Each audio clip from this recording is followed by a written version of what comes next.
Hey, what's up everyone? My name is Joe Allam, and in this video I'm going to be running through some of my top photos from 2017. We are like 99% of the way through the year. It's kind of crazy, and it's similar to a video that I did last year running through some of my favourite shots. And I thought I'd do the same again this year because it was a lot of fun to make and I really enjoyed looking back over the year. So these aren't necessarily going to be my best shots, they're going to be some of my more memorable highlights from the year.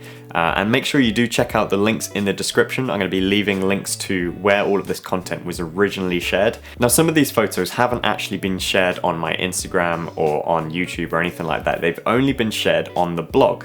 So make sure you do go and check out jellyjourneys.com and sign up with your email, and you'll get notified of new blog posts as they come out. At the end of this video, I'm going to be sharing a huge announcement for some upcoming travel starting at the very start of 2018. So stick around for that one.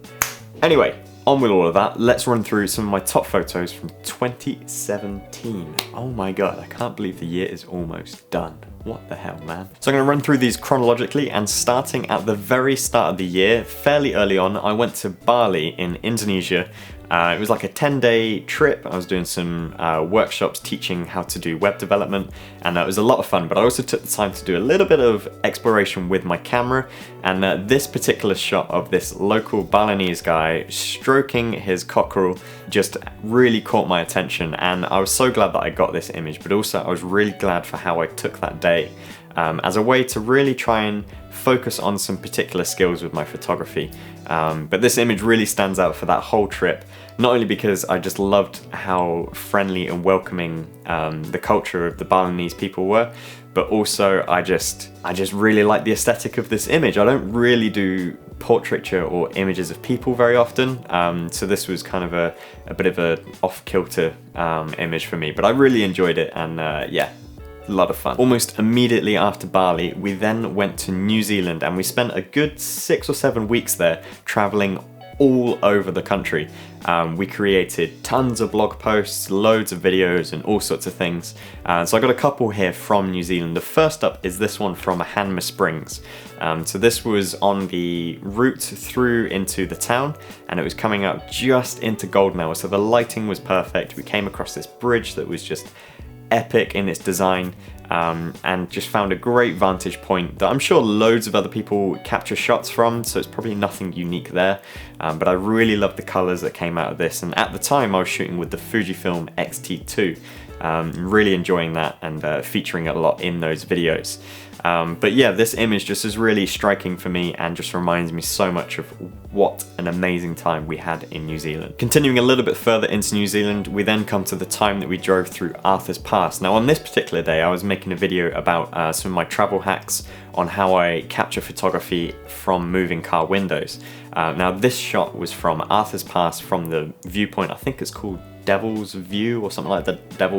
There's a devil involved, I'm not sure what it is, and it's just an overlook of the viaduct that drives through the mountains, and it's just an incredibly amazing scene. And like I said, we've got so much content about that, so make sure you do check out the blog post with all of the information we shared from New Zealand. Now, as you know, I spent most of last year living in Australia, and dotted about a few different places. So after New Zealand, we went back to Australia, and we then took a little trip with some of my family to Morton Islands. Now, I haven't actually shared any of this in video form.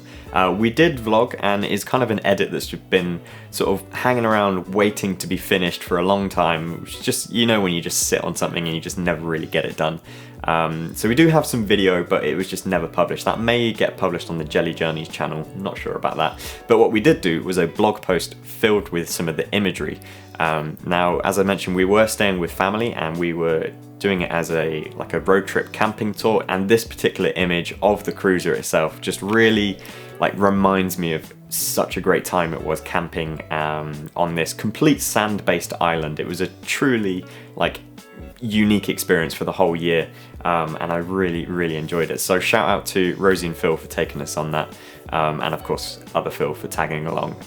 Yeah, the trip to Morton Island was really quite special. Miss you guys so much. Now, for our last weekend in Melbourne, that was a pretty a sad time because I really fell in love with Melbourne, and I was really sad to be leaving. So I'm hoping to return again sometime soon, maybe in 2018, not sure about that yet. Now for the last weekend, we actually went up to the tallest viewing platform in Melbourne. That's the Eureka Sky Deck, just in the south bank of the river.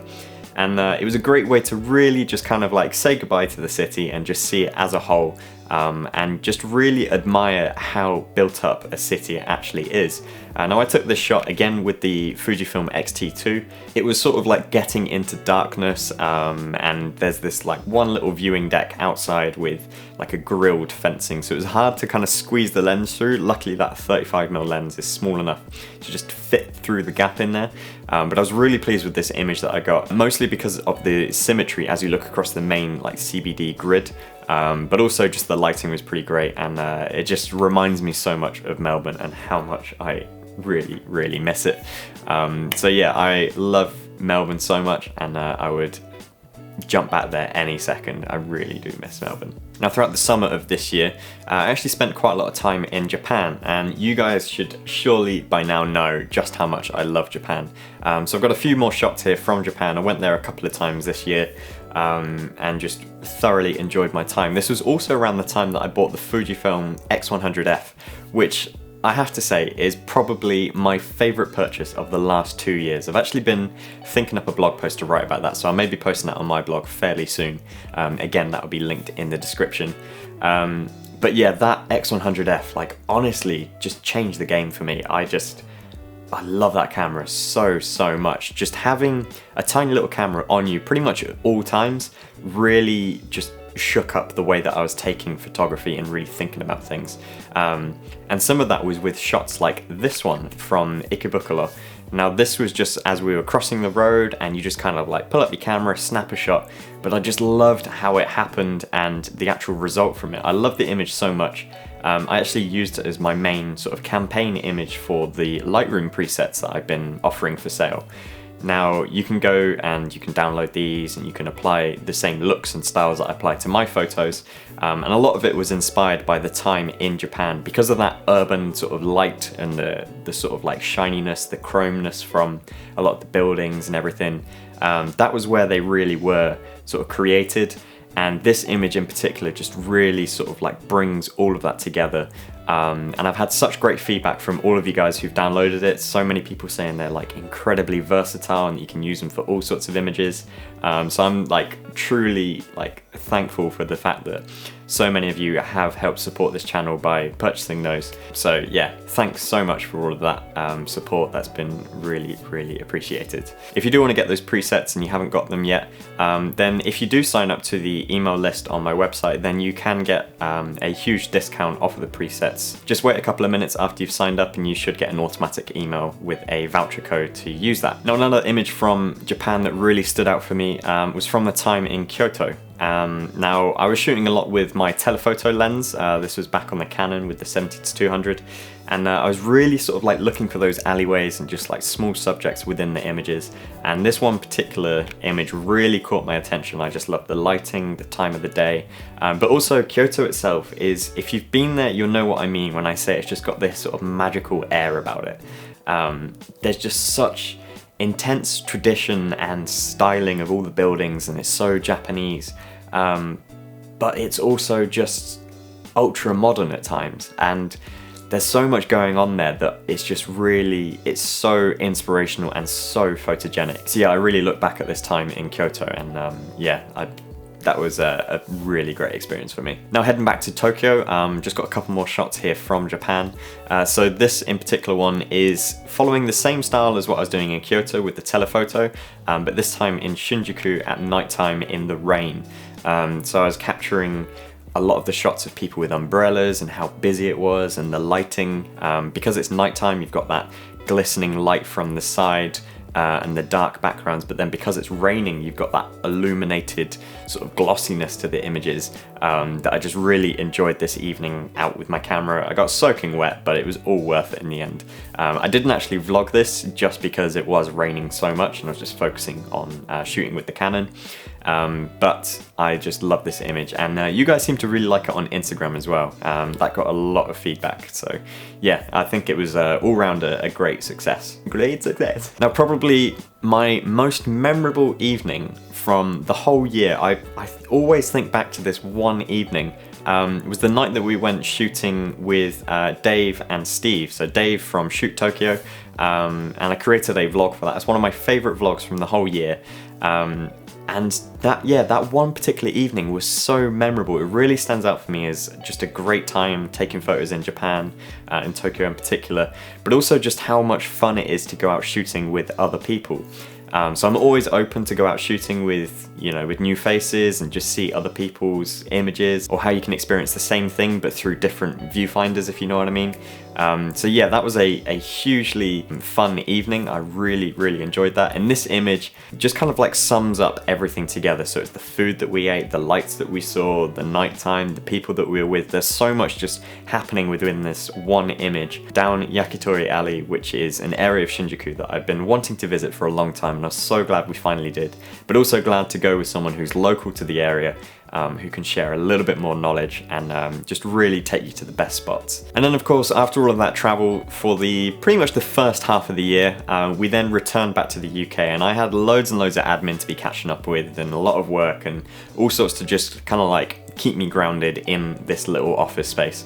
So I haven't actually been out shooting as much in the second half of the year as I'd like, just because I've been working on so many other things. But the times that we went into Bath, so we went there a couple of times, that's like one of my home cities, near to where I grew up. It just felt really like homey to be back home, if that makes sense. So obviously when you've spent a good couple of years traveling, when you return home, emotions and excitement just generally take a bit of a decline on things. So it was great to just get out and have a great day shooting, and this one image really just sort of sums up Bath and the sort of British stone architecture that you see so much throughout the country. And again, the blog posts that we put together throughout that just really tell such a great story, and visually they're sort of curated really well. So yeah, huge props to Ellie on writing those. I really like scrolling through those. So yeah, that kind of like sums up a number of very memorable experiences throughout 2017. Now obviously there have been so many more that we've obviously shared, but also so many that we've kept privately for ourselves. But of the whole year, I'm really happy with how my photography has progressed. I'm always looking to improve on things. I'm always looking to share some of the knowledge and the story with you guys. I feel that by producing these videos, I'm hopefully inspiring people to go out and shoot. And then by going out and shoot, you inevitably become better at photography. So we're all in the same game here. We're all just trying to go out, enjoy ourselves, have great times taking photos. So hopefully through seeing some of these videos, you've wanted to pick up your camera and head out. Now, for 2018, I mentioned I have a big trip coming up. Now, it's a huge trip.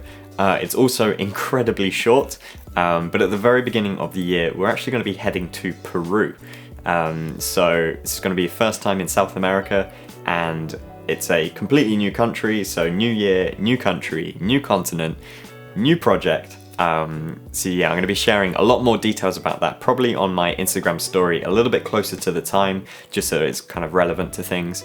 But just wanted to give you a heads up that there's going to be a couple of videos coming out from South America, if that's just a bit of a shock that suddenly I'm in complete other side of the world. But yeah, so those are coming out. Make sure you stay tuned to that.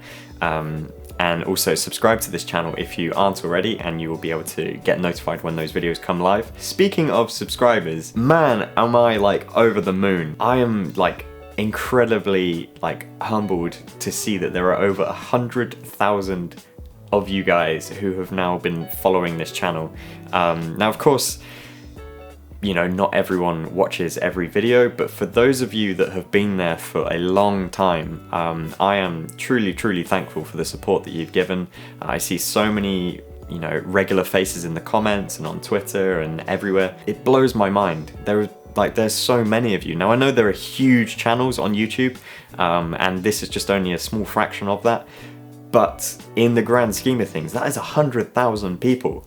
That is insane. I am so like thankful because of you guys who have subscribed to this channel and who've watched it, who've supported everything that we've been working towards. That has helped put me in a position where I can work on this full time. And I've been doing that for the past year or so. Sometimes it was financially not a good idea, but I still stuck with it and still continue to post videos. So I just want to say a huge thank you to those of you who have subscribed to this channel, and especially those who've been here for a very long time. I still remember the day that I passed 100 subscribers, and that was just like insane.